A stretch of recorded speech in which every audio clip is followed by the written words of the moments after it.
In pictures. California wine country wildfires slideshow by photo services Santa Rosa, Calif. Firefighters made significant progress Sunday on two of the biggest wildfires raging across Northern California, but officials cautioned that they still face major challenges. The winds that bedeviled firefighters Saturday remained mostly calm, allowing them to go back on the offense after a day of new evacuations. Officials said they strengthened containment lines on the massive Tubbs and Atlas fires, which by Sunday evening were 60% and 65% contained, respectively. Any day we don't have flare-ups and significant fire activity popping up unexpectedly in those communities that are affected is a good day, said Paul Lowenthal, assistant fire marshal for the Santa Rosa Fire Department.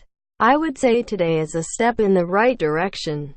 By Sunday evening, residents of some neighborhoods, including parts of Larkfield, Wickiup, Calistoga and areas south of Lake Curry, were allowed to go home. I'm Schettler becomes emotional over the loss of life and property in recent fires as his granddaughter Gianna Gathman, 18, lends support during Mass on Sunday, October 15, 2017 at the St. Rose Church in Santa Rosa, Calif. The Gathman family lost their home in Fountain Valley to the fire. They are now living with the Shettlers in Solano County. Evacuations remain in place for the Berryessa Highlands, Circle Oaks and Green Valley communities, among other neighborhoods, but officials have changed their tone in describing the Atlas fire. No longer are they emphasizing the risk of potential devastation to more homes, 303 of which have already been destroyed by the blaze. Instead, they're pleading for patience while they mop up the fire's hot spots and have crews repair roads and clear out scorched debris and fallen trees. Firefighters on Sunday shifted their focus to the 48,000-acre Nuns fire, moving more than a dozen fixed-wing aircraft from the Atlas fire to fight that blaze. By Sunday evening, the Nuns, burning southeast of Santa Rosa, was 40% contained but remained active on its north end. We have some areas out there that are just fighting us. They're bucking us, said CAL FIRE Incident Commander Brett Gouveia. Another major concern is a wildfire near the Oakmont area of Santa Rosa. The fire, which has scorched 575 acres since igniting Saturday, is 15% contained. The fires are among a series of blazes burning across Northern California that have scorched more than 220,000 acres and claimed at least 40 lives since they began October 8. 22 people have died in the Tubbs fire in Sonoma County, 8 in Mendocino County, 4 in Yuba County and 6 in Napa County.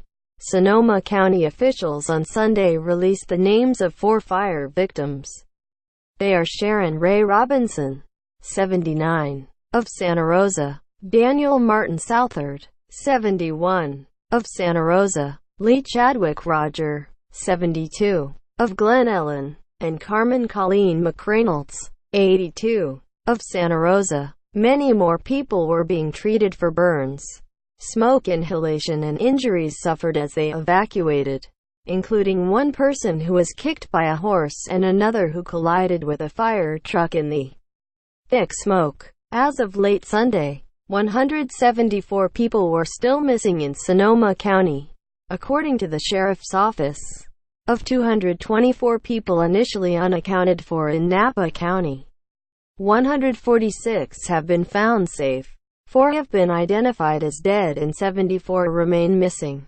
Napa County spokeswoman Molly Radigan said, as many as 10,000 firefighters from throughout California and surrounding states have battled the fires around the clock. I know a lot of you are hurting, bleeding, Gouveia of CAL FIRE told firefighters at a Sunday morning briefing at the Sonoma County Fairgrounds.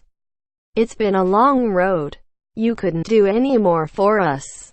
And I sincerely appreciate the effort. We're going to get this done very shortly. while some residents breathed a sigh of relief Sunday that their homes were spared. Others whose homes are now rubble struggled with what to do next. Daniel Crowell and his 9-year-old daughter, Iris, whose Coffee Park home burned down last week, got a rental van and filled it to the ceiling with donated boxes of toiletries, gallons of water and other supplies to take to people in Santa Rosa. I felt helpless. And it felt like the best thing to do when you feel helpless is to help others, said Crowell, 43. He woke up to the smell of smoke Sunday night and rushed out of the house with his daughter and 6-year-old son as their front lawn began to catch fire. I knew right then, this is it, it's gone, he said. After losing their home, the Crowells spent a few days in shock, grieving its loss. All that was left were Crowell's car, 2 metallic folding chairs that peeked out of the rubble and ashes. Eventually, they sought a distraction. We have friends and family who have been supporting us and helping us. But I know there are people who don't have that, and I felt like I needed to do something just to kind of help make sure people get through this, said Crowell, who works at a school in Santa Rosa. Next weekend, they plan to move into a friend's home in Santa Rosa that's 2 miles away. It's smaller than what we are used to, but at the same time we don't have any possessions, so I think it'll probably work out pretty good, said Crowell, laughing. Over the next few days, weather conditions are expected to improve significantly, said Charles Bell, a meteorologist with the National Weather Service. Winds from the southwest could bring cooler temperatures and more moisture. There is a 70% chance of rain forecast for Santa Rosa on Thursday evening, with relative humidity in the area expected to increase to more than 90% ahead of the rain system. Bell said. Fire officials warned that although winds have died down, the fire could still behave radically, sending embers up to a quarter-mile away to ignite new fires. They also said fire continues to threaten the outskirts of Sonoma. Officials believe the death toll will rise as searchers make their way through the neighborhoods in Santa Rosa that burned down, as well as mountain communities across wine country. It's delicate, sensitive work. On Saturday, more than 24 law enforcement officials converged in Santa Rosa's Fountain Grove neighborhood, along a street where every home had been destroyed. 2 officers opened the trunk of their patrol car, retrieved a drone and launched it above the wreckage. The drone hovered above the crumbling walls and destroyed homes, slowly rotating in midair. Later, 2 officers stepped into the crumbling remains of a garage, where the burned-out shell of a car was barely visible from a distance. One officer knelt next to the vehicle and began delicately handing fragments from the scene to his partner. Officials with the Sonoma County Sheriff's Office later confirmed that one of 2 additional deaths reported Saturday had been found in Fountain Grove, but they did not say where. Members of the public have been urged to avoid trying to help in the cleanup.